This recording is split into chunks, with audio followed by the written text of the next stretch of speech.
And this is one of the booklets that I use. There are two other tests you can use. You can use the Wechsler intelligence test, and you can use the Woodcock-Johnson. In my mind, A, they are boring.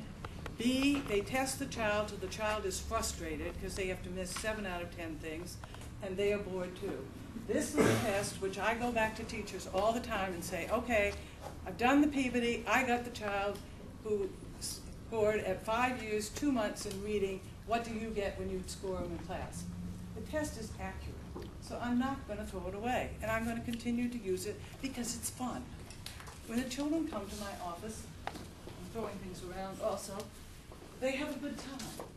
This test, they have to read a little paragraph. The tired giraffe has put his pillow on a cabin. The cookie is running out of the store. They have to read this, and you turn the page and say, what did you just read about? And it is very accurate, and I keep finding out it's accurate. This is only part of reading comprehension. This is done entirely non-test time, but I'll pass that around too. Kids love it, and I like doing it because they like it, and it's fun. So I'm going to start it over here, and just maybe I'll start some of the other way. Peabody also tests phonics, word attack skills, and that's called reading recognition. So I get that picture too. It tests math, and that is an oral math, an auditory math. I talked about we all learn either auditorily or visually. That's, by the way, a big generalization. There are some people who learn both ways, and there are some people who are pragmatic learners. In other words, if you want to teach them fractions, you're going to cut an orange in 4 different places because they will actually see it, how they do it. But the Peabody, anyway, does test those things. The math I give on the Peabody is dictated, so you're listening to it. I use something else called the key math, which is simply computational.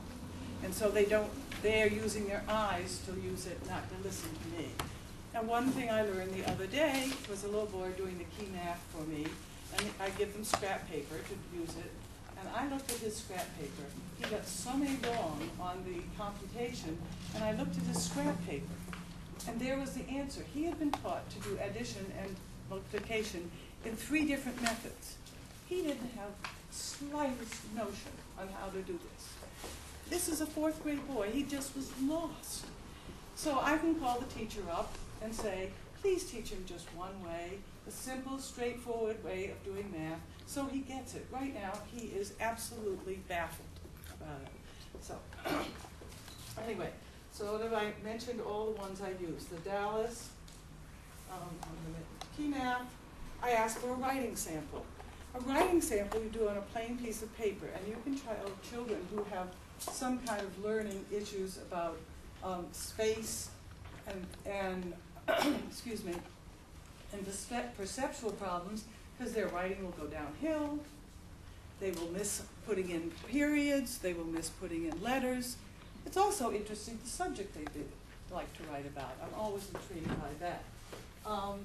So one of the last things I do is something called the gray oral. Now the gray oral is an interesting test. It is a test of reading comprehension.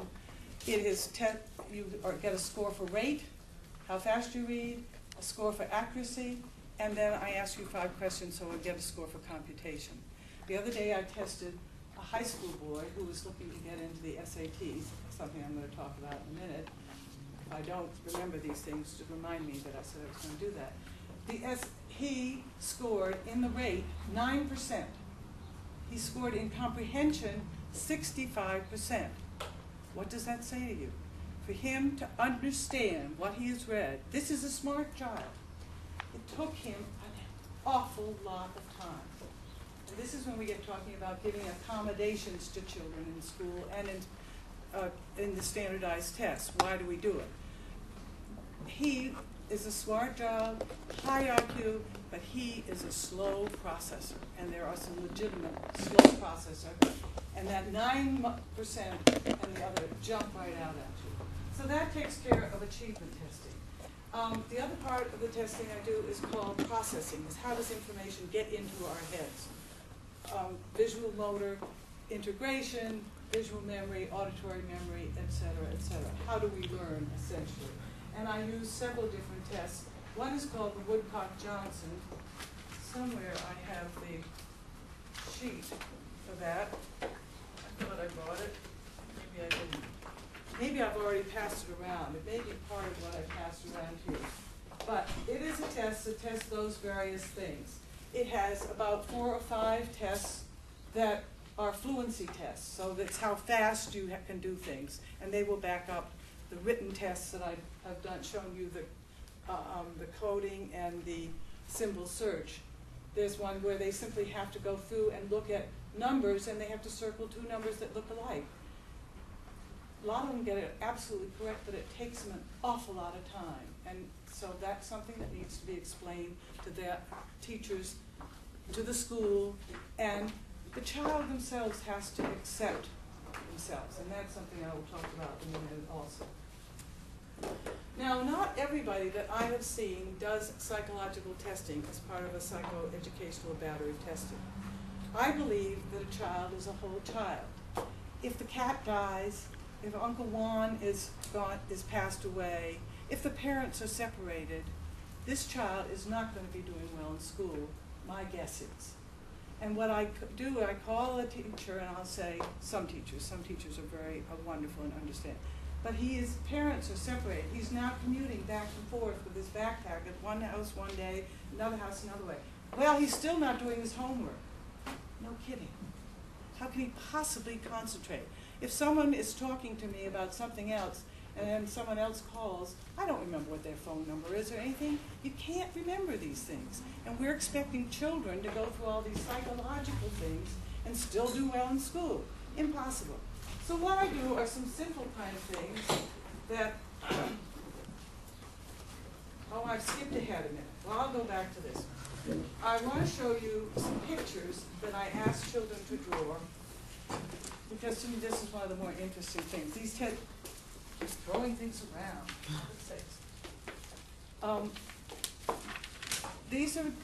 I ask the child to either draw a picture of a person or a picture of their family. I'll just let you be the psychologist and look at these. This is a typical picture I get these days, and this is every single person is in a different corner of the page, practically. In this family, what do you think is important? Now, I'm not going to make judgments on one picture, obviously, but oftentimes it certainly ties in with the other things that go along. Teeth are supposed to be an example of anger. Here's a little boy who looks pretty glued together, but I would guess there's something on his mind that is annoying him.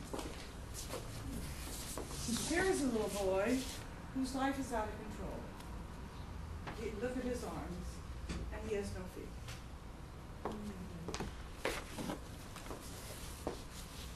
I don't have to say much about that. This is a 10-year-old boy. It will show you, by the way, I have the ages on them, how old they are. What does that show us that? This is very unhappy. Okay. Something's really going on. That is a very odd drawing.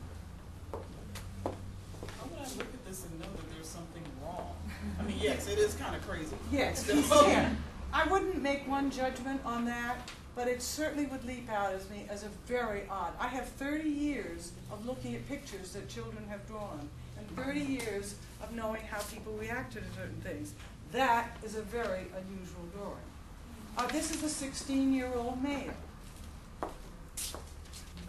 Now, he has drawn a perfectly lovely picture of a woman's face. Am I going to make a great deal of that immediately? No, but I'm going to ask some other questions and wonder about how he's feeling about his sexual identity. And here's another one. Draw a picture of your family. And there is the mother. She's labeled it mother. And there's the mother is also in TV. I'm just passing these randomly around. Please get them all back to me. That's all I ask. This last one is my favorite. For some reason, it just is amazing to me what children will tell you in certain ways. This is a family that has just become separated.